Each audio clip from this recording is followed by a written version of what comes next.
Hey, it's William Bryant. Just trying to reach back out to you. You are considering a policy with me. You're considering coverage with me, or maybe one of your family members is considering coverage. I just wanted to make sure that we're on the same page and we're working through the process here together. I wanted to ask you 5 different questions just to narrow down. Usually, when somebody's waiting to make a decision, there's a couple of things that they're thinking and asking. And I want to clear those up with you so we can move forward as effectively as possible. Getting this in place there is an urgency for it. I want to get this locked in. You're trying to build a safety net, or leave a legacy for your family, and it's very important to lock that in and get it in place. My first thing is to ask you a couple of questions that will kind of narrow down if we're on the right track financially and with what you want to build. Number one is, will this coverage help your beneficiary if you pass away? So is this going to do what you're looking to do? Is this going to make the safety or build the safety net that you want, or is it going to give your family what they may need to either bury you, take care of cremation, or take care of house payments, take care of bills, whatever the case? Is it going to do what you want to do to create that for your family and give you peace of mind ultimately that you've got it in place? That's the first question. Number two is, will this fit your budget?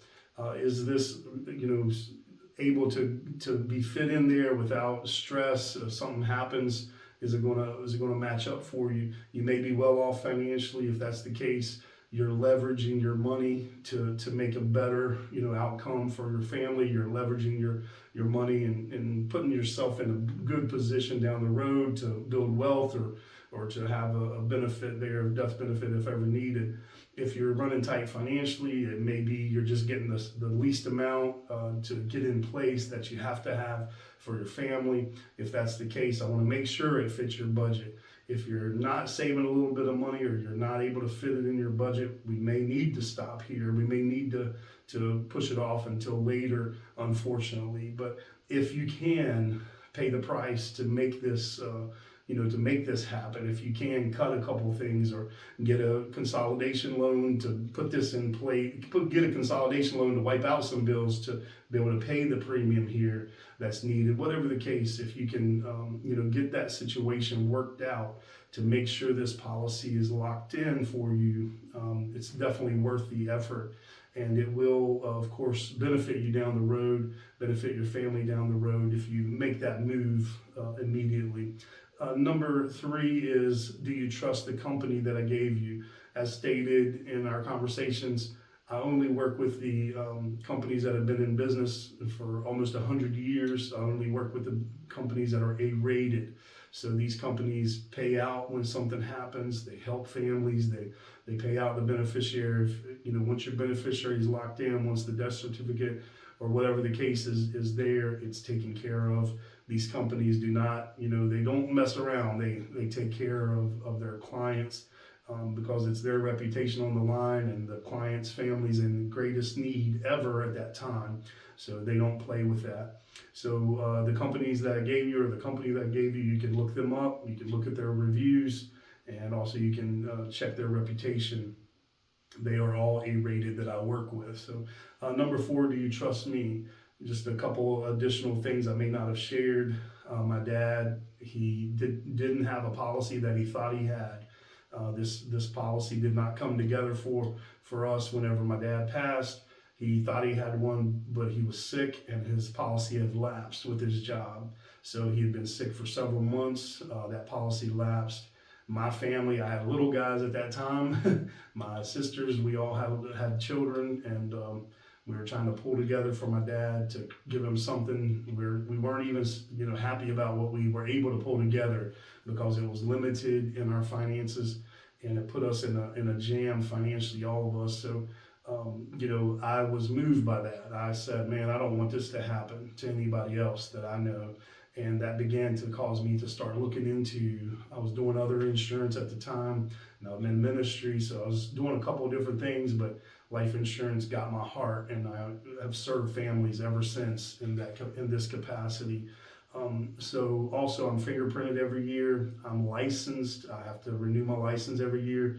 I'm licensed with 12 states, all up and down the East Coast, all the way across several states. The state you're in, I'm licensed in this state, so I'm able to serve you legally, and I'm also able to serve you professionally. If you want to check my reputation, make sure I'm in good standing, you can go to the Department of Insurance website for your state. Put in my name, it's under life insurance agent. Put in my name, my NPN number, it's there on the screen, NPN 19970780. And whenever you put that in, if I'm in good standing with the state, that means there's nothing on my record that's knocking me out. So it will say I'm an active agent. And by the way, I'm a 5-star agent. I've had reviews. Many people appreciate how I've helped their families, and you can look at my website for that. So that's number 4 question. I hope you will trust me. If you need any more information, get that from me, and we will move forward accordingly. Number 5, what will it take to get you to move forward and take this step? A couple of things. One is I had a lady I was working with. She was delaying. 2 months she delayed. I called her up on a Monday morning again to just see if she was ready, and her daughter answered. This lady was around in mid-50s, the lady I was working with, but her daughter, in her mid-30s, and she said, "Hey, my mom had a stroke this weekend." So I was devastated because I knew she kept delaying. I kept feeling like I needed to talk to her, and she had a stroke. So what that stroke did is it knocked her out of any of the coverages that I had quoted her. She cannot get it for that price ever again. And then also it may take her 2 to 3 years to get anything significant. And also because of that stroke, she didn't get the policy. She did not have living benefits. All the policies I showed you, they have living benefits. What does that mean? If you're alive, but you had a critical or terminal illness, not only do you die to get the benefit from this policy or these policies, you can actually have a living benefit from the policy if you have a stroke or terminal illness or heart attack, things of that nature. So I encourage you to get this in place. There's a reason it's on your heart. It's time to move forward. If you wait any longer, it does go up in price every day you wait. And secondly, there is more opportunity. There are more opportunities for health events. Certain health events will knock you out of the coverage. So let's lock this in while you're healthy and strong. And as stated, this coverage will stay the same price forever, and you don't ever have to re-qualify. So as long as you pay it and you want it, it's there for you. So let's move forward as quick as possible. If you're deciding not to move forward, just let me know that so I can clear the books and move on and not waste energy chasing. I hate to chase. It's more important than chasing you down to get this done. This is valuable for you. So call me, contact me, give me a yell, let me know what your decision is, and let's move forward accordingly. I'm glad to be able to serve you and your family. God bless. Again, it's William Bryant.